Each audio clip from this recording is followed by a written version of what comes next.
தலைவர் கலைஞர் tidal park திறந்தப்ப என்ன சொன்னாங்க தெரியுமா? எங்கேயோ போய் காட்டுக்குள்ள திறந்திருக்காரு, இங்க எந்த கம்பெனி வரும் அப்படின்னு சொன்னாங்க. ஆனால் இந்தியாவிலேயே முதலாக ஐடி துறைக்கென ஒரு கொள்கையை உருவாக்கி டைடல் பார்க்கை திறந்தவர் தலைவர் கலைஞர். உலகத்தில் இருக்கும் மிக பெரிய கம்பெனி எல்லாம் அங்க வந்து அலுவலகத்தை திறந்தாங்க. இந்தியாவிலேயே நம்பர் 1 ஐடி செக்டர்ல நம்பர் 1 மாநிலமாக தமிழகம் இருந்தது. அதன் பிறகு அதிமுக ஆட்சிக்கு வந்துச்சு. ஐடி துறையில் அந்த அளவுக்கு வளர்ச்சி இல்லை. அந்த பெருமையை ஹைதராபாத் எடுத்துட்டு போயிடுச்சு. அதன் பிறகு பெங்களூர் எடுத்துட்டு போயிடுச்சு. இப்போது மீண்டும் ஐடி மற்றும் ஏஐ துறையில் தமிழ்நாடு நம்பர் 1 மாநிலமா வரணும்னு சொல்லி நம்முடைய முதலமைச்சர் அவர்கள் மாவட்டம் தோறும் டைடல் பார்க்க திறக்கிறாரு. சிறப்பு ஏஐ பார்க்களை திறந்துட்டு வராரு. உலகத்தின் மிகப்பெரிய கம்பெனிகளின் தலைமையகம் செயல்படும் விதமாக ஜிசிசி சென்டர்கள் எல்லாம் திறந்துட்டு வராரு. அது மட்டுமா, வேளச்சேரி பறக்கும் ரயில் வந்தப்ப இப்படி ஆளே இல்லாத காட்டுல போய் ட்ரெயின் விடுறாங்க. இதெல்லாம் வந்து சிமெண்ட் கம்பெனி முதலாளிகிட்ட கமிஷன் வாங்கி திமுக சம்பாதிக்காக விடுறாங்க அப்படின்னு சொல்லி ஒரு குறிப்பிட்ட பத்திரிகை எல்லாம் எழுதுனுச்சு. அதெல்லாம் மக்கள் நம்பினாங்க. இன்னைக்கு உங்க மனசாட்சியை தொட்டு நீங்களே பாருங்க. டைடல் பார்க்க சுத்தி வேளச்சேரி பறக்கும் ட்ரெயின் இந்த இருக்கிற பகுதியெல்லாம் பாருங்க. இன்னைக்கு எப்படி வளர்ந்துருக்கு பாருங்க. அமெரிக்கா மாதிரி இருக்கு. அந்த பக்கம் போனோம்னா அமெரிக்கா மாதிரி இருக்கு. பத்தல சோழிங்கநல்லூர் வரைக்கும் இன்னைக்கு மெட்ரோ ட்ரெயின் போட வேண்டியதா இருக்கு. சோழிங்கநல்லூர் சாலைகள்லாம் விரிவுபடுத்திட்டு இருக்காங்க. அதெல்லாம் விரிவாக்கம் முடிஞ்சிருச்சுனாக்கா அதெல்லாம் என்னமோ நியூயார்க் நியூ ஜெர்சி மாதிரி இருக்க போகுது பார்க்க. இப்படி சென்னைக்கு திமுக பார்த்து செய்யுது. சென்னையின் உள்கட்டமைப்பு வசதிகளை பெருக்குவதிலாகட்டும், தொழில் வாய்ப்புகளை உருவாக்குவதிலாகட்டும், வேலை வாய்ப்புகளை பெருக்குவதிலாகட்டும் திமுக அப்படி பார்த்து செய்து.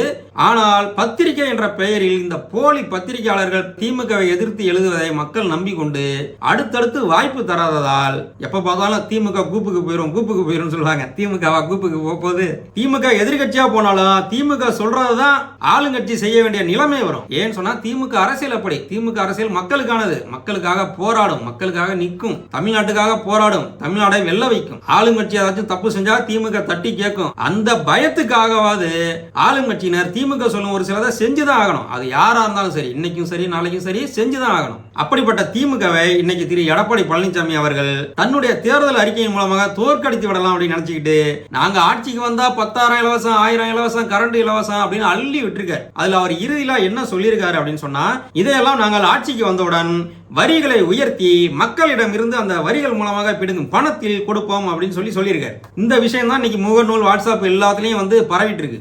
அவ்வளவு இலவசம் கொடுப்போம் சொல்லிட்டு கடைசியில பார்த்தா வரிகளை உயர்த்தி கொடுப்போம் அப்படின்னு போட்டிருக்கு அந்த அறிக்கையில. ஒரு நல்ல எதிர்கட்சியா இருந்தா ஆட்சிக்கு வரணும், உண்மையிலே ஆட்சிக்கு வரணும் அப்படின்னு நினைக்கிறவங்களா இருந்தா திமுக இப்படி அந்நிய முதலீடுகளை ஈர்த்து நிறைய நிறுவனங்களை வர வைத்து வேலை வாய்ப்புகளை பெருக்கி தமிழ்நாட்டை முன்னேற்றியது போல நாங்களும் முன்னேற்றி தனிநபர் வருமானத்தை பெருக்கி இந்த இலவசங்களை மக்களுக்கு வழங்குவோம் அப்படின்னு சொல்லியிருக்கணும். ஆனால் நாம எங்க ஆட்சிக்கு வர போறோம், நாம எங்க செய்ய போறோம் அப்படிங்கிற மாதிரி ஒரு தேர்தல் அறிக்கையை விட்டுருக்காங்க. திராவிட மாடல் நல்லாட்சி தொடர, ஸ்டாலின் தொடரட்டும், தமிழ்நாடு வெல்லட்டும்.